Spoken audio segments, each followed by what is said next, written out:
पूछे गए भले वो सोशल मीडिया हो, ट्विटर हो, सब पे, तो ये उनमें से एक कंपनी है, ओवरहेल्ड कंपनी है, सब लोगों के पास है। सर्टेनली देखिए लग भी रहा था कि ये बाउंस बैक करेगा, बट जिस तरीके से कंपनी के एक्सपेंशन प्लान्स है, 1,20,000 करोड़ रुपया डेट से उठा के ये लोग एक्सपेंशन भी करेंगे, और जिस तरीके से कॉस्ट ऑफ बोरोइंग भी बढ़ रही है, तो मुझे ऐसा लगता नहीं कि इतना इजीली उनके सारी चीजें होंगी। ब्रेक्सिट का भी इम्पैक्ट पड़ा हुआ है, तो मुझे ऐसा लगता है कि थोड़ा सा होल्ड करके रखें। बाकी फ्रेश बाइंग के लिए हो सकता है कि थोड़ा सा मैं और इंतजार करने की कोशिश करूंगा, क्योंकि सारे सपोर्ट, सारे सब कुछ तोड़ चुका है। एवरेजेस, टेक्निकली और फंडामेंटली भी कोई बहुत ज्यादा नंबर्स उस हिसाब से नहीं आते हुए दिख रहे हैं, बट फिर भी कुछ इनके नए मॉडल्स लॉन्च हो रहे हैं, चाइना मार्केट है, और मुझे ऐसा, बट मेटल्स के भाव वापस से बढ़ गए।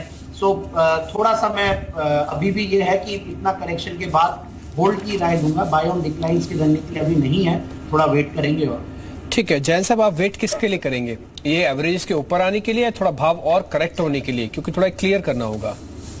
हाँ, बहुत सही पूछा आपने। मैं एवरेजेस, देखिए मैं टेक्निकल एनालिस्ट वैसे हूं नहीं, बट चूंकि एवरेजेस और टेक्निकल एनालिसिस इस टाइम पे इसीलिए देखना पड़ता है क्योंकि जो आपने कहा ना कि भाव और भावना, वो भावना जनरली टेक्निकल एनालिसिस में दिख जाती है कई, और भाव भी दिखता ही है टेक्निकल एनालिसिस में, जहां पे एक आम सहमति बन जाती है कि हाँ ये एक भाव है। अगर इंस्टीट्यूशंस वगैरह भी ये मानने लग जाते कि इससे नीचे तो क्या जाएगा, अपने बुक वैल्यूज के आसपास आ गई या अपने फंडामेंटल वैल्यू के आसपास आ गई कंपनी, यहाँ से ग्रोथ दिखती है, तो मुझे ऐसा लगता है कि अभी भी यहाँ से जिस तरीके का मार्केट का माहौल बना हुआ है, थोड़ा करेक्शन का इंतजार और करना चाहिए। हो सकता है कि 10,200 निफ्टी आती है, जो यहाँ से बहुत ज्यादा दूर नहीं है, उन लेवल्स पे हो सकता है टाटा मोटर्स भी जाए, क्योंकि मार्केट लीडर है, इंडेक्स का भी हेवी वेट है, वहां पे उन लेवल्स पे मैं लेने की कोशिश करूंगा, क्योंकि अगर बाउंस बैक निफ्टी भी देता है तो रोल अच्छा रहेगा। ठीक है, भावनाओं से तो सभी जुड़े हुए हैं टाटा मोटर से, जिनके पास है वो भी नहीं बेचना चाहेंगे फिलहाल अभी। हाँ, उनको एक ठेस तो है कि चलते हुए मार्केट में भी नहीं चल रहा था, गिरते हुए मार्केट में थोड़ा ज्यादा कमजोर हो जाता है, लेकिन हाँ भावों के हिसाब से एंट्री की जा सकती है, बट थोड़ा रुक जाइए, थोड़ा और करेक्ट हो जाए तो और बेहतर हो जाएगा। ये जैन साहब की रिकमेंडेशन, रीजनिंग हम आपके सामने रख ही चुके हैं। 52% से शेयर ये टूटा हुआ है। अब आते हैं पूजा के पास, और पूजा से जानते हैं एक शेयर की वैल्यूएशंस महंगे थे। देखिए अभी भी आज अगर इतना करेक्ट होने के बाद भी 30 के पी मल्टीपल पे कोई स्टॉक चल रहा है, ट्रेलिंग पी मल्टीपल है सर्टेनली, बट कंपनी ग्रोथ भी देती है, रिटर्न ऑन कैपिटल एम्प्लॉयड भी अच्छा है, अच्छाइयां बहुत सारी है। और अगर कोई भी सरकार पीएसयूज में अगर कोई मोनेटाइजेशन, लैंड मोनेटाइजेशन की कोई डील होती है, तो सर्टेनली एनबीसीसी उनमें से फ्रंट रनर रहती है, ऑर्डर बुक बहुत बढ़िया है।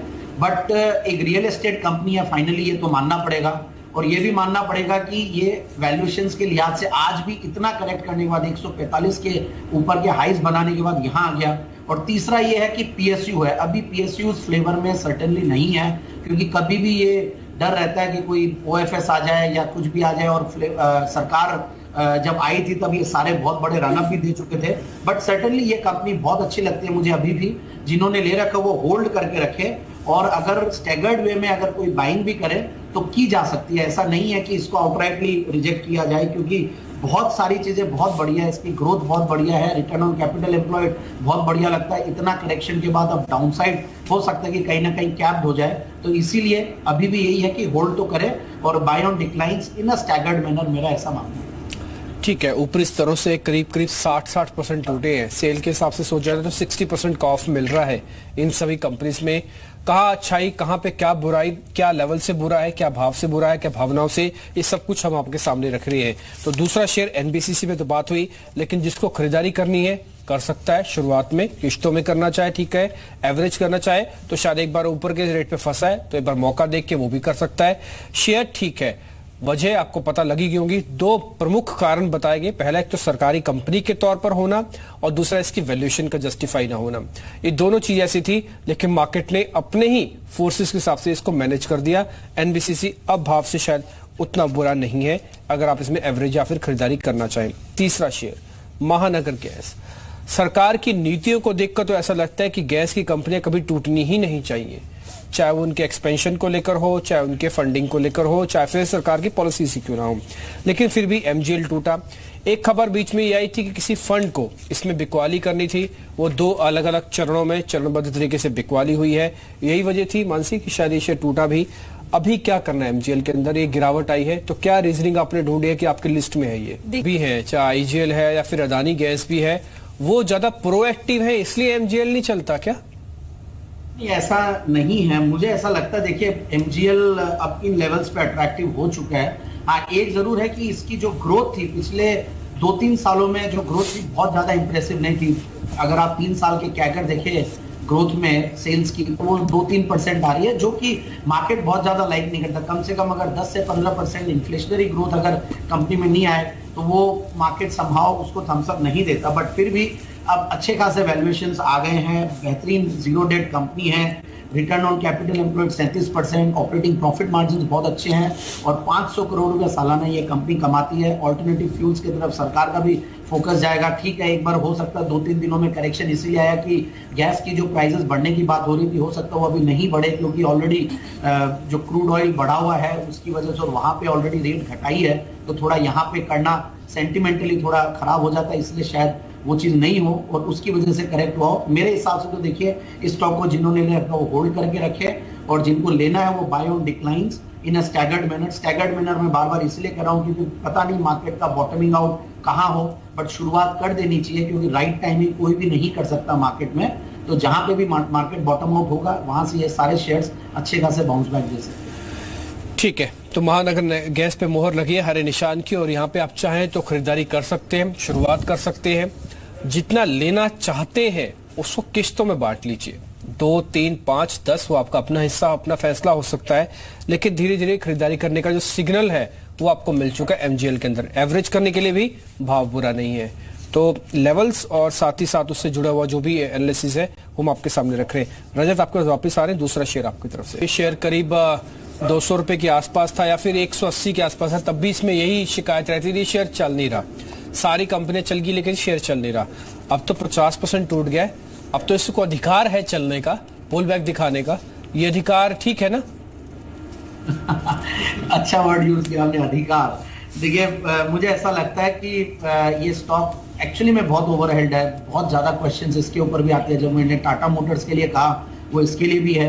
बट एक चीज देखिए, सबसे इंपॉर्टेंटली एक होल्डिंग कंपनी है, जो कि शुरुआत में रजत जी ने कहा, जब होल्डिंग कंपनी होते हैं तो उनको वैल्यूएशन भी अलग तरीके से मिलता है, बट इनके सारे कारोबार अच्छे चल रहे हैं। और टाटा और बिरला, एक कहावत है कि इन दोनों का नाम लग जाए और वो भी आदित्य विक्रम बिरला ग्रुप है, तो सर्टेनली देखिए वो कॉन्फिडेंस तो आता है इस कंपनी में, और बहुत अच्छे चल रहे हैं इनके सारे कारोबार। अगर फाइनेंशियल सर्विसेज में भले वो हाउसिंग लोन हो या इंश्योरेंस हो, म्यूचुअल फंड्स के कारोबार हो, सब में एक डिसेंट प्लेस, डिसेंट स्थान मार्केट लीडरशिप के हिसाब से इनकी कंपनियां बना रही है। तो मुझे ऐसा लगता है कि बहुत ज्यादा अब पैनिक नहीं करना चाहिए और इस स्टॉक को होल्ड करें। वैल्यूएशंस के लिहाज से भी अब अपने एक अच्छे रेंज में आ गया है, और रिटर्न ऑन कैपिटल एम्प्लॉयड और ये सब चीजें जो देखते हैं, सबको अगर देखता हूं मैं फंडामेंटल्स को, तो मुझे संभाव ये स्टॉक अट्रैक्टिव लगने लगा है। अगेन यहाँ पे भी यही है कि होल्ड करें और स्टैगर्ड वे में बाइंग की जा सकते हैं स्टॉक में भी, क्योंकि ऊपर से आपने जो कहा आधा हो चुका है और ये बिल्कुल अब अट्रैक्टिव लेवल्स पे आ गया। ठीक है, हरे निशान का सिग्नल यहाँ पे भी आया। जिनके पास है उनकी शायद शिकायत इस बार की शायद तेजी में थोड़ी दूर हो जाए। अच्छा है, पहले शेयर चला ही नहीं, गिर गया तो आपको एवरेज करने का मौका मिल गया। इस स्विंग ट्रेड में आप फंसे नहीं। अब आप अगर वापस इसमें आ रहे हैं तो कम से कम आपको भावों से वापस आ जाएंगे, निकलने का मौका भी मिल सकता है अगर आप चाहें तो। एबी कैपिटल चलने के लिए तैयार, इसलिए हरे निशान यहाँ पे आता आईओसी को। तो ये ठीक हो गया भावनाओं से और भाव से। देखिए भावना तो बहुत खराब हो गई कल, जिस तरीके से 1 रुपया इतना बड़ा इंपैक्ट ला सकता है ये ओएमसीज के ऊपर, शायद ये तो सरकार भी नहीं सोची होगी कि इतना मार्केट ओवर रिएक्ट करेगा। क्योंकि देखिए इससे एक क्लियर हो गया कि इनकी जो फ्रीडम ऑफ प्राइसिंग जो इनको दी गई थी, फ्री प्राइसिंग, वो एक कहीं ना कहीं उस पर एक क्वेश्चन मार्क आ गया। दूसरा, इनके हो सकता है कि पॉपुलिस्टिकनेस दिख रही हो। मार्केट देखिए हर तरीके से जब भी नेगेटिव मार्केट रहता है तो वहां पे बहाने भी चाहिए होते हैं उस टाइम पे तोड़ने के लिए, और ये स्टॉक्स का वेटेज भी काफी है। सारे ऑयल एंड गैस सेक्टर वैसे ठीक लग रहे थे, बट ये पर्टिकुलरली अपस्ट्रीम हो या डाउनस्ट्रीम हो, बट ओएनजीसी, ऑयल इंडिया, वहां पे भी अच्छी खासी पिटाई हो चुकी है और ये 3 शेयर तो अच्छे खासे टूट ही चुके हैं। बट देखिए आप डिविडेंड यील्ड अगर देखें तो 15%, हो सकता है कि इस बार कमाई कम हो तो डिविडेंड कम दे, बट 15% की डिविडेंड यील्ड हो चुकी है इस लेवल पे। अच्छा खासा करेक्ट कर चुका है, price to book value multiples पे भी ऑलमोस्ट 1 के आसपास आ चुका है। तो मेरी राय ये रहेगी कि अब जिन्होंने ले रखा वो वैसे भी होल्ड के अलावा और कोई तरीका नहीं है, और हो सकता है कि बाउंस पे निकलने की कोशिश करें, टेक्निकल लेवल्स ले ले, बट मेरी ये राय रहेगी कि होल्ड करें और डाउनसाइड आए जहां पे भी क्रूड में थोड़ी भी जो बढ़ रही है, अगर थमता वहां पे अगर इनकी बढ़त में, तो सर्टेनली बहुत बड़ा बाउंस बैक, बहुत शार्प बाउंस बैक इन तीनों कंपनियों में आएगा। उस टाइम पे यही कॉन्ट्रेरियन बेट्स बनेंगे, बट वो मुझे नहीं पता कब होगा। $85 पे चल रहा, हो सकता है वो 90 हो, 100 हो, बट जब इस तरीके का उबाल आ रखा और पूरे क्रूड ऑयल ने उधम मचा रखा पूरे दुनिया में, तो हो सकता है डिप्लोमेटिकली सारी कंट्रीज जब सामने आए, जो कंजम्पशन वाली कंट्रीज है वो कुछ अब ओपेक को कुछ रिक्वेस्ट करे, हो सकता है कि कुछ करेक्शन आए। बट ये सारी चीजें मैं मेरा एक वो अनुमान कर रहा हूं। मेरे हिसाब से तो देखिए इसको होल्ड करें और थोड़ा वेट करें, जहां पे भी ये एक के price to book value multiple पे आ जाए, यानी कि 110 रुपया 115 रुपया रेंज आए, तो वहां पे एक बाइंग की सोची जा सकती है। इंटरेस्टिंग बात है। एक इंटरेस्टिंग फैक्ट मैं आपके सामने और रखता हूं कि फॉर्च्यून ग्लोबल, जो विश्व भर की 500 बेहतरीन कंपनीज ढूंढी जाती है ना, उसमें एक आईओसी भी है। और आईओसी का हैरान करने वाला आंकड़ा एक और आपको बताता हूं कि इसी साल ही इसने 31 पायदान और ऊपर आके अपनी जो जगह बनाई है 137वीं बनाई है, और भारत की सबसे बड़ी कंपनी में से एक है, ऑल मार्केटिंग कंपनीज में से। तो आप इस चीज को नहीं भूलें, कंपनीज का जो अपनी स्ट्रेंथ है सो है। 1 रुपया कैसे भारी पड़ता है वो कैलकुलेशन का एक हिस्सा है, उसको बाजार देख रहा है अपने हिसाब से, लेकिन दम है कंपनी के अंदर, इसलिए फॉर्च्यून 500 की लिस्ट में भी है।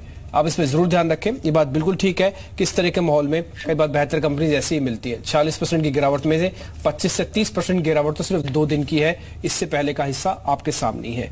आगे बढ़ते हैं मानसी से एक और से लोम्बार्ड, ये गिरावट का इंश्योरेंस है?